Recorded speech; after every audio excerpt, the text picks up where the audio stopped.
Doctor APJ Abdul Kalam ने एक बार कहा था कि जो इंसान अपनी इमेजिनेशंस की लिमिट्स को तोड़ देता है वह इंसान इस दुनिया को बदलने की ताकत रखता है। वो चाहे कोई सी भी फील्ड हो, वो चाहे साइंस, टेक्नोलॉजी, आर्ट्स, मेडिसिन, वो चाहे कोई सी भी फील्ड हो, जिस इंसान ने इम्पॉसिबल नाम के वर्ड से पार पा लिया हो और कुछ ऐसा सोचा हो जो लोगों की सोच से परे है, उन्होंने सोचा और फिर उसको हकीकत में बदल कर दिखाया। हमारे पास कई सारे ऐसे एग्जाम्पल्स है जिन्होंने हिस्ट्री को बदल करके रख दिया, जैसे Steve jobs, Edison, Einstein, CV Raman और ना जाने कितने एग्जाम्पल्स हमारे पास है। उन्होंने ह्यूमन लिमिटेशन को पार किया और फिर जो हुआ वो कमाल का हुआ। लोगों की सोच क्या थी कि ये नहीं हो सकता और उनकी सोच क्या थी, क्यों नहीं हो सकता। और डॉक्टर कलाम साहब ने कहा है कि अगर आप भी कुछ ऐसा डिस्कवर करना चाहते हो जो आज तक किसी ने नहीं किया, अगर आप भी एक इनोवेटर्स बनना चाहते हो, तो आपको जरूरत है क्रिएटिव माइंड की। एक ऐसा माइंड जो कुछ क्रिएटिव सोच सके और कुछ अलग कर सके। स्टीव जॉब्स के बारे में आई होप कि आप सब जानते ही होंगे। इतनी क्रिएटिविटी उनमें, इतना क्रिएटिव माइंड कि कंप्यूटर के पूरे स्ट्रक्चर को ही बदल करके रख दिया। स्टीव जॉब्स की एक खास बात यह भी है कि वो हर काम को बिल्कुल बारीकी से करते हैं। वे करोड़ों अरबों रुपए अपने प्रोडक्ट की अंदर के स्ट्रक्चर को बनाने में लगा देते थे, भले ही उसकी कोई इंपॉर्टेंस नहीं होती थी। और एक बार उनसे पूछा भी गया कि आप इतना पैसा अंदर के स्ट्रक्चर को बनाने में क्यों लगा देते हो? कोई भी इंसान आपके प्रोडक्ट के अंदर के स्ट्रक्चर को नहीं देखने वाला, फिर आप क्यों अपना इतना पैसा प्रोडक्ट के अंदर के स्ट्रक्चर को बनाने में लगा देते हो? तब उन्होंने कहा, यार लोग नहीं देख रहे तो क्या हुआ, हम तो देख रहे हैं ना यार, हमें तो पता है ना कि हम क्या कर रहे हैं। बस इसी क्रिएटिव सोच की वजह से कुछ अलग कर पाए। Now the question is how to build creative mind.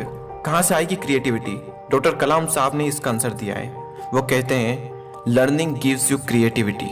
और वारेन बफेट साहब ने भी कहा है कि the more you learn the more you earn. अगर अपने अंदर से क्रिएटिविटी बाहर लानी है तो उसका सिर्फ एक ही तरीका है, लर्निंग पे फोकस करना पड़ेगा। आपका जो काम है, आपका जो पैशन है, आपका जो इंटरेस्ट है, उस काम को आप करते चले जाओ, करते चले जाओ, करते चले जाओ। उसके बारे में सोचते रहो, सोचते रहो। कुछ ऐसा निकल करके आएगा, कुछ ऐसा क्रिएटिव निकल करके आएगा एक दिन जो आप भी नहीं सोच सकते। बस उस काम के बारे में आपको सीखते रहना है। लेकिन लर्निंग सेकेंड स्टेप है, फर्स्ट स्टेप कुछ और ही है। लोग कई बार पूछते हैं what is the secret of success. Success का सीक्रेट क्या है? सिंपल है, बिल्कुल सिंपल। सिर्फ एक लाइन में एक क्लियर विजन रखो और उसको फॉलो करो और उसके बारे में सीखते रहो। सीखना कभी बंद मत करो। एक दिन कुछ ऐसा निकल करके आएगा जो किसी ने नहीं किया होगा। लेकिन कई सारे लोगों की ये फर्स्ट स्टेप ही क्लियर नहीं होती है। ये एक बहुत ही इंपॉर्टेंट चीज है, एक क्लियर विजन होना। क्योंकि आपके पास दुनिया की बेस्ट शिप्स हो सकती है, लेकिन अगर आप उसे चलाना ही नहीं जानते हो तो किसी काम की नहीं। अगर आपको उसमें बैठा दिया जाए और आपके चारों ओर सिर्फ समुद्र ही समुद्र हो, आपको यही नहीं पता कि आपको जाना कहाँ है, तो आप भी वहीं भटकते रहोगे। उसी तरह से रिलेट करना इस चीज को अपनी लाइफ के साथ में। बिना किसी क्लियर विजन के आपकी लाइफ भी उसी तरह भटक रही है। अपनी लाइफ को सही डायरेक्शन देने के लिए क्लियर विजन होना चाहिए। बिना किसी विजन के आपकी बॉडी भी उस शिप की तरह कुछ काम नहीं आने वाली। हमें एक शिप मिली है, यानी एक बॉडी मिली है जो कि बहुत पावरफुल है, जो कि कुछ भी कर सकती है।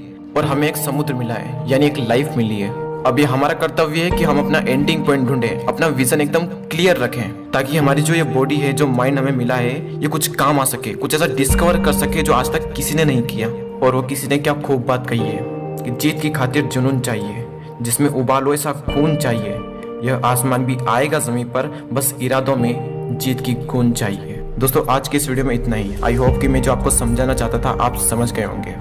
अगर आप मुझसे जुड़ना चाहते हैं तो इस चैनल को सब्सक्राइब जरूर कर लेना। मैं आपसे मिलता हूँ अगले वीडियो में। जय हिंद, जय भारत।